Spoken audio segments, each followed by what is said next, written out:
Teaching is obviously one of the most stressful occupations out there. One of the biggest sources of our stress is the observation cycle. When you have an observation coming, you stress leading up to it. You certainly stress during the observation itself, and most likely we're going to stress afterward as we wait for the results.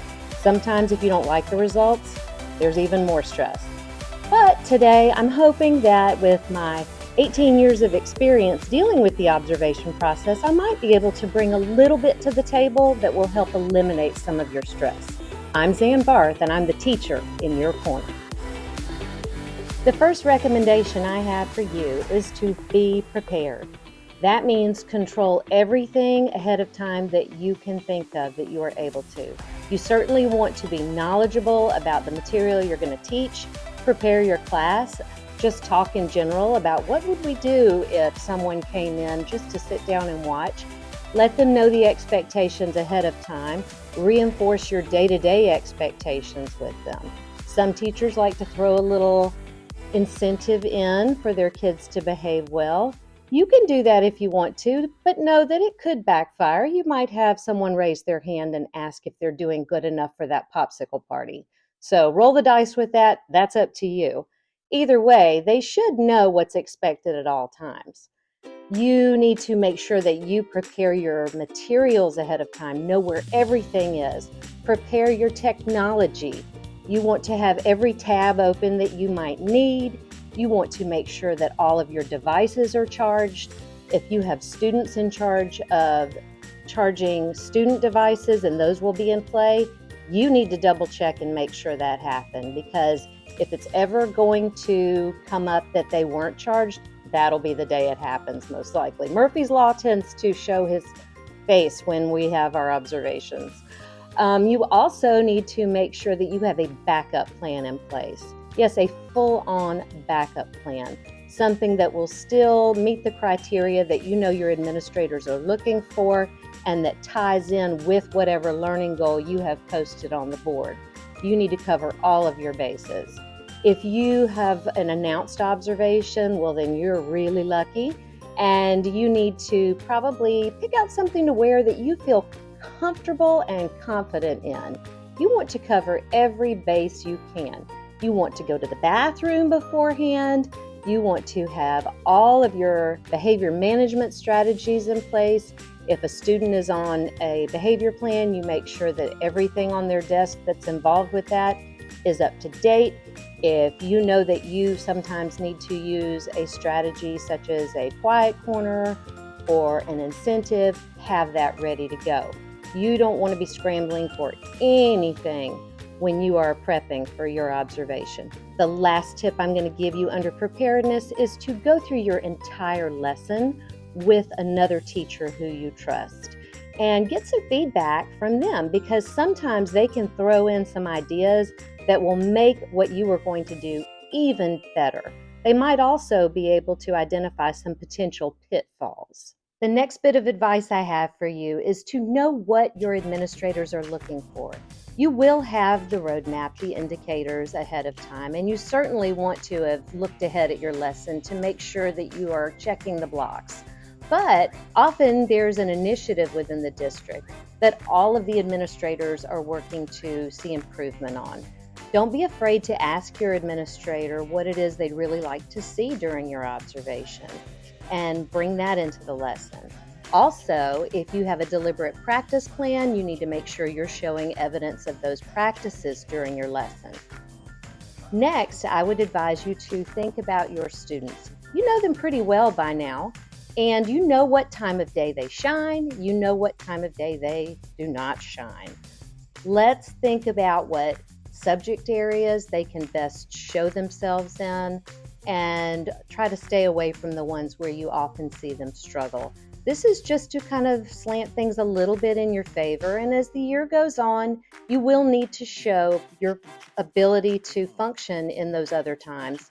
But for your first rollout, I would say put everything in your favor you can. Because remember, when they look good, so do you. Some teachers like to use their observation as a time to pull out all the stops and put on the best show that they can for their administrators. You want them to know what a great and creative teacher you are. I'm here to tell you that that might not be the safest bet. First of all, your administrators want to see an example of your day-to-day teaching. They really do. Um, Secondly, if you are using something unfamiliar or too novel, you chance more things happening in that what could go wrong category. You don't know because you haven't used it before. Stick with familiar materials and familiar routines. You also want to make sure when you are selecting the activities for your observation that you are choosing things that they are less likely to hate. If your kids moan and groan every time you take out that vocabulary book, please don't include it in your observation lesson if you can avoid it, because part of what your administrators are looking for is your ability to keep students engaged and handle it if they become disengaged. Why would you set yourself up for that ahead of time, knowing that they're going to disengage? To get students engaged, you don't want to just present a learning goal, which you do have to present, but you also want to have a hook, have a way to get them excited. That way you are setting the stage for them to be successful and for you to be successful. Make sure that you are using those cooperative learning strategies. Make sure that there's movement in your lesson if possible, but not just frivolous movement, purposeful movement. Think about that ahead of time. You want to make sure you are very obviously and overtly differentiating throughout. And by that, I don't mean that you're telling the kids, where the high group is and where the low group is. You're just saying, all right, these students, you're going to be working on this task. And over here, these students are going to be working on this task. I know I shouldn't have to say that, but I feel like I need to. You want to make sure that your classroom environment is clean and that it's updated. Make sure that it is not October and you still have back to school stuff hanging on the wall. These are the little things that could get you dinged a little bit.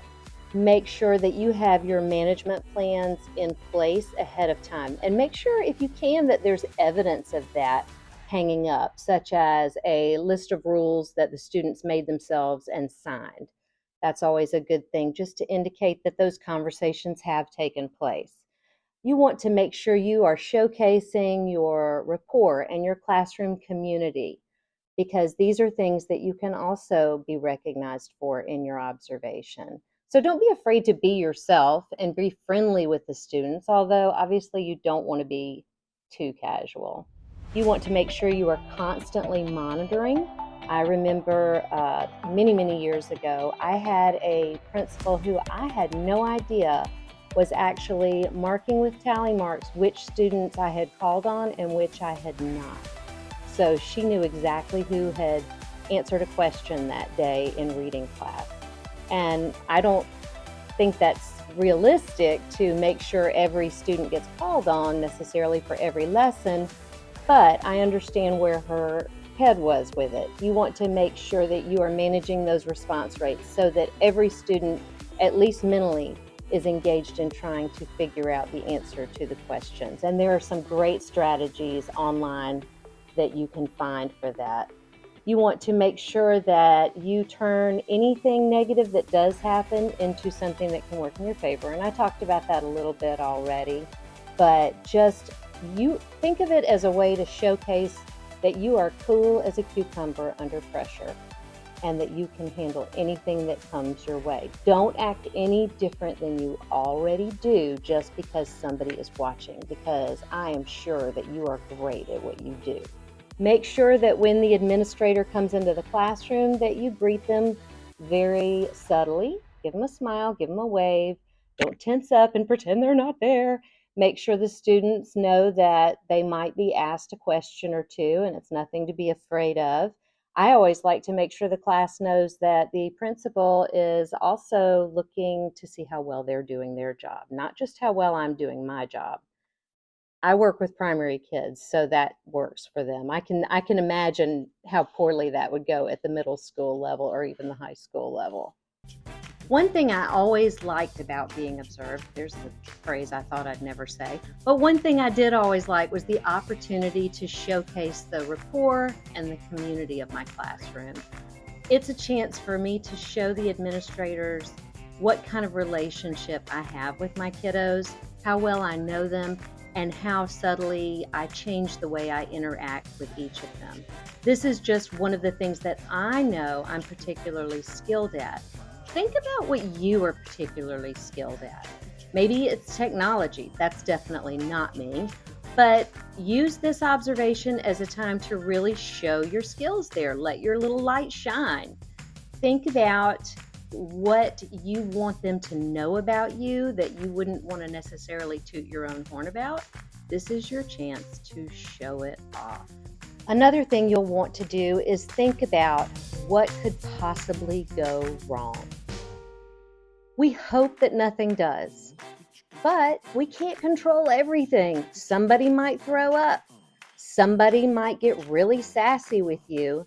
Somebody might burst into tears. You just never know. These are human beings and everyone's a wild card. So you need to just think about what you would normally do to keep your students on track. You handle things and you move on. I've had students who were busy fidgeting with something that they should not be fidgeting with that completely distracted themselves and others. And all I did was talk, teach while I moved toward the student and quietly took it away and kept going as though nothing had happened. It was perfect. It was exactly what I needed to do because I stayed on track with the learning goal.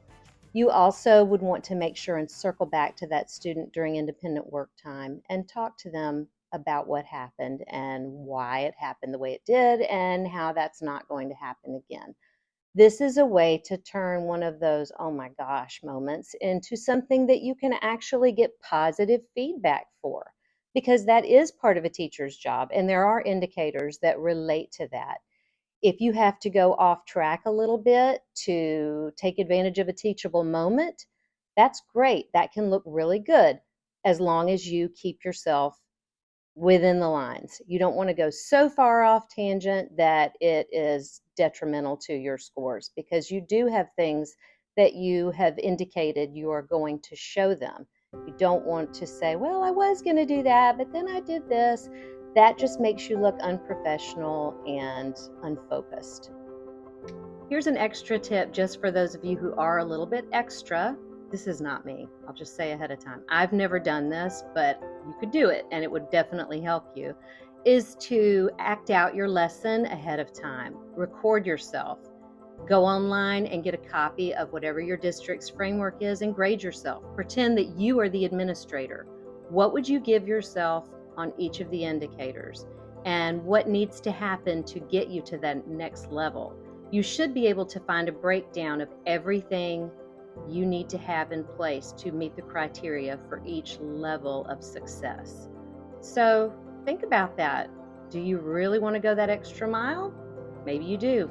If you don't, then definitely look closely at your results when you get your feedback and use it to guide you in the next observation. Remember, your observation is just a moment in time. You may or may not like the results.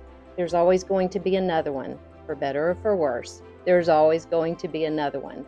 If you have any questions about an observation you had or one that's coming up, or want a little bit of feedback from the teacher in your corner, please feel free to drop a note in the comments.